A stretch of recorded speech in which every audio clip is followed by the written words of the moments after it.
Hello, my friend. Welcome back to Story and Motivation English. Today, I want to start with a moment that changed the way I learned English forever. It wasn't a grammar book. It wasn't a list of vocabulary. It wasn't a teacher telling me, Sam, you must study more. It was a story, a real one.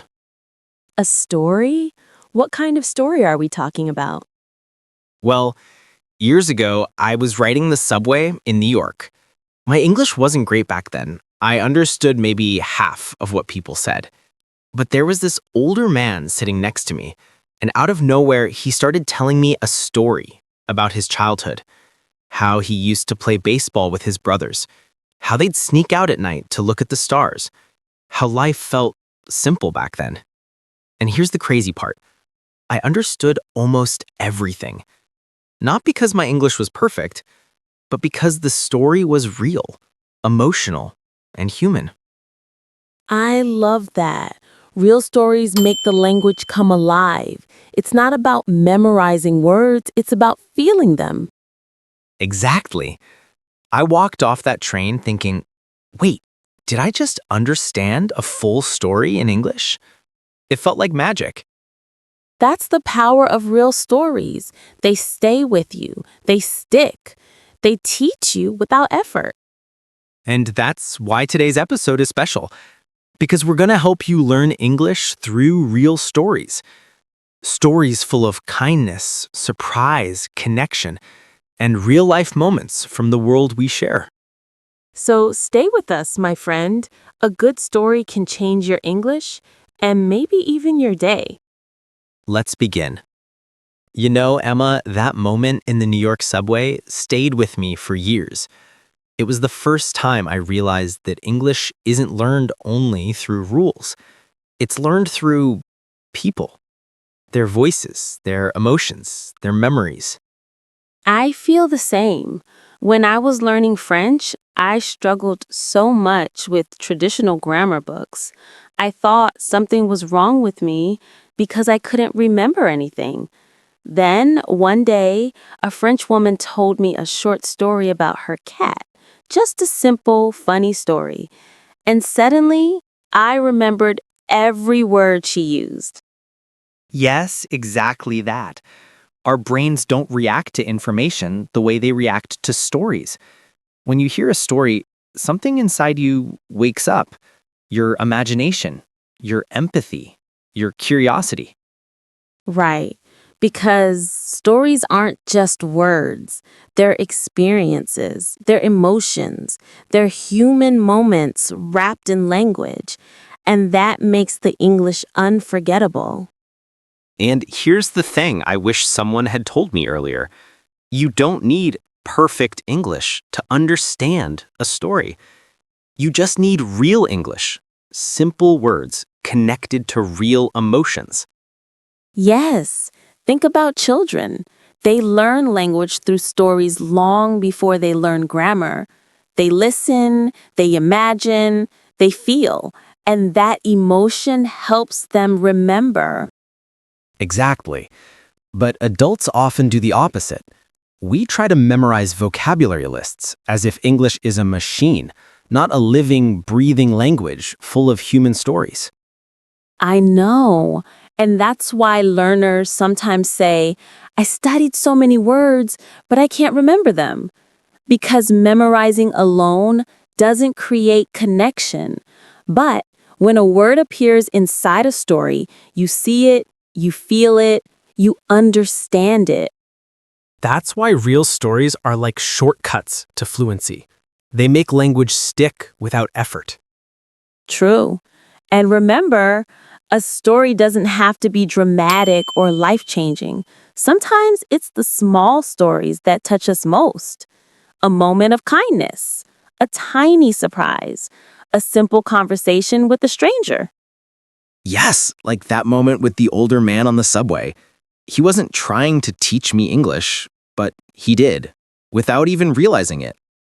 Sometimes the best teachers don't even know they're teaching. Absolutely.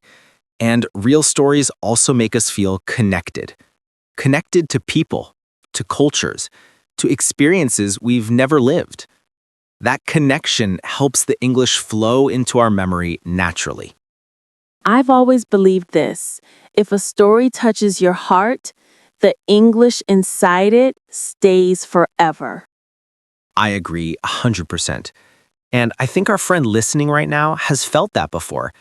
Maybe through a movie scene, a book, a conversation, or a moment they shared with someone abroad. Definitely. Everyone has at least one story that sticks in their mind, even if the English was simple, because it meant something.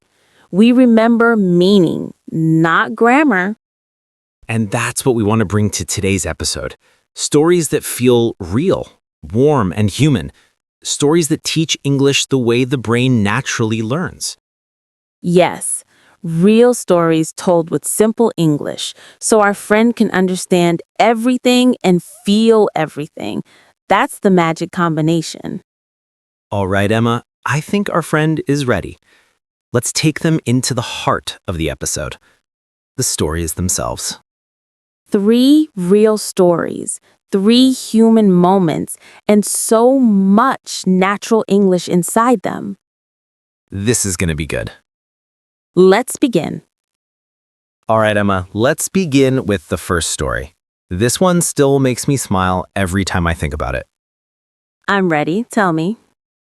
So, years ago, I was living in New York, riding the subway after a long day. The train was packed, noisy, everyone looked tired. I was half asleep, holding my bag, when I realized something terrifying. My wallet was gone. Oh no. Yeah. My heart dropped. I checked all my pockets. Nothing. I thought, great. Someone stole it. This is the end of my peaceful evening. I started imagining the nightmare of canceling cards, replacing IDs. It was a disaster in my head. And then suddenly, someone tapped my shoulder. I turned around and saw a man holding out my wallet. He looked like he had just run across the whole platform. Really? He said, "You dropped this. I tried to catch up with you." I couldn't believe it. In a city as big and chaotic as New York, a complete stranger chased me down just to return my wallet. That's beautiful. Moments like that make you feel something hope, connection, gratitude, and that emotion helps the word stick. Exactly. I remember every single English phrase from that moment, not because I studied them, but because I felt them. That's the magic of real stories. When something touches your heart, your brain remembers the language inside it naturally. Anyway, I thanked the man at least 10 times. He just smiled and said, "No worries. Have a good night." Simple English, but full of meaning. I love that. Okay, my turn. I have a story too. I'm listening. This happened in London on a cold, rainy day. The classic British weather package. I was walking home carrying groceries, and of course, it started pouring. Not light rain, not gentle rain. The kind of rain that makes you question your life choices. I know that rain. I didn't have an umbrella, so within seconds, I was soaked. My hair, my jacket, the groceries, everything. And I remember thinking, great, perfect, amazing. Thank you, London. Then, out of nowhere, a man walked up beside me. He held an umbrella over my head and said, "Here, take it. I won't need it." And then he just walked away, He gave it to you just like that? just like that. No dramatic speech, no big moment, just simple kindness. I tried to say, "Are you sure?" But he was already crossing the street. That's such a soft human moment. It is, and I still remember every word he said. Take it. I won't need it. Those 6 little words stayed with me for years. Because they came with emotion. Exactly. We learn best when we feel something. Even small stories can teach big lessons in language and life. All right, I've got one more story. This one is lighter, but it changed the way I think about connection. Let's hear it. One afternoon, I was sitting in a cafe in Chicago. I was alone, writing something on my laptop, when the guy next to me pointed at the drink I ordered and said, "Is that any good?" Just a simple question. Classic American small talk. Exactly. I said, "Yeah, it's great. It's my go-to drink here." And somehow that started a full conversation. We talked about work, travel, music, weekend plans. 20 minutes passed like nothing. That's the magic of small talk. It opens the door. Yes. And here's the funny part. We ended up becoming friends, all because of one small line. Is that any good? I love that. And the English in that moment was completely natural, not textbook, not formal, just human. Exactly. And that's something I want our listeners to understand. When you learn English through real stories, the language becomes alive. You hear how people actually speak in cafes, on trains, in the rain, in real life. And that's the English that sticks. Absolutely. Real stories give you real vocabulary, real emotions, and real memory. Grammar alone can't do that. Flashcards alone can't do that. People can. And the best part is, you don't need perfect English to understand stories. Stories meet you where you are. Exactly. No one ever says, your grammar must be perfect to enjoy a story. You just listen, feel, and let the English sink in. And that's what we wanted to give you today, my friend. 3 simple stories full of natural English. And hopefully, one or two of those stories touched your heart a little bit. Because if they did, the English inside them will stay with you. All right, Sam, shall we bring this episode home? Let's do it. My friend, we've reached the end of today's episode. And honestly, these stories reminded me of something important. Language isn't just sounds and grammar, it's people. It's the moments we share, the kindness we feel, the conversations that stay in our memory longer than we expect. Yes, stories are the heart of language. They're the bridge between words and meaning. And when you learn English through real stories, you're not memorizing, you're connecting. Exactly. I still remember the words the man said when he returned my wallet.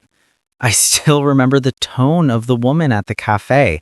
I still remember the emotions, not because I studied those sentences, but because those moments felt human.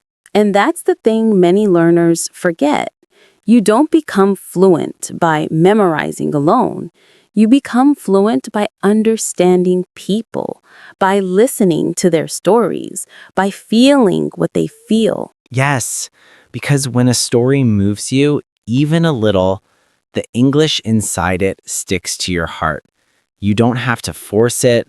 You don't have to repeat it 100 times.